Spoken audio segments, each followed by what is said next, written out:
श्री शिवलीलामृत कथासार अध्याय 8 भद्रायूची कथा। 8 श्री नागेश्वर।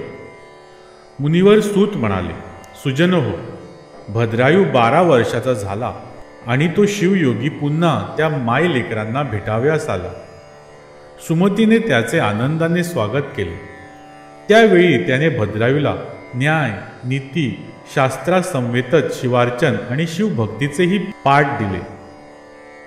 एक दिव्य शंख, खड्ग आणि अनेक आशीर्वाद देऊन शिवयोगी गुप्त झाला। पुढे पद्माकर राजाचा पुत्र सुनय व शिवयोग्याने दिलेली आयुधे यांच्या सहाय्याने भद्रायूने आपल्या पित्याला वज्रबाहूला त्याच्या शत्रू हेमरथ याच्या तावडीतून सोडविले। काही दिवसांनी त्या शिवयोग्याने चित्रांगद व सीमंतिनीची भेट घेऊन तुमची कन्या कीर्तिमालिनी भद्रायूला द्या असे सुचविले। त्याला मान्यता देऊन त्यांनी विवाहाची तयारी केली। सुमती आणि पद्माकरही लवाजमण्यास तेथे आले। निमंत्रितामध्ये वज्रबाहूही होता। भद्रायू आपलाच पुत्र आहे हे त्याला कळताच पूर्वकृत्याचा पश्चाताप झाला।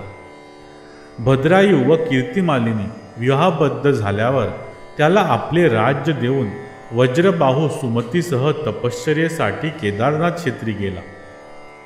एकदा भद्रायू पत्नीसह वनविहार करीत असता एक ब्राह्मण जोडपे जीव घेऊन धावताना दिसले। भद्रायूला पाहून ब्राह्मण त्याच्यापाशी आला आणि एक वाघ आमच्या मागे लागला आहे, माझ्या पत्नीचे रक्षण कर असे म्हणाला।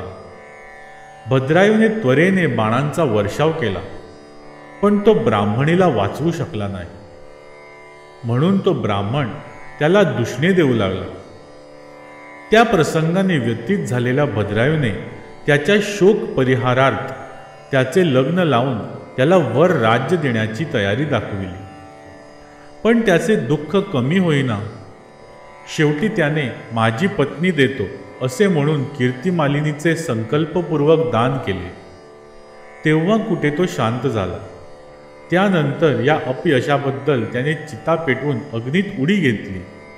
तेव्हा शिवपार्वतीने तेथे प्रकट होऊन त्याला हृदयाशी धरले आणि इष्ट वर मागण्यास सांगितले असता त्याने ब्राह्मणाची पत्नी आणून द्या अशी विनंती केली। ती उभयता हसली व तुझी परीक्षा घेण्याकरिता आम्ही ही लीला केली होती असे सांगितले। त्यानंतर कीर्तिमालिनीलाही त्याच्या हवाली करून चित्रांगद, सीमंतिनी, वज्रबाहू, सुमती, पद्माकर यांच्यासह तुम्हा दोघांनाही माझे अक्षयपद प्राप्त होईल असे वरदान देऊन गुप्त झाले। भद्रायूने न्याय, नीती, धर्माने राज्य केले व अंती भार्येसह शिवलोकी गेला। ओम नमः शिवाय। ओम नमः शिवाय। ओम नमः शिवाय।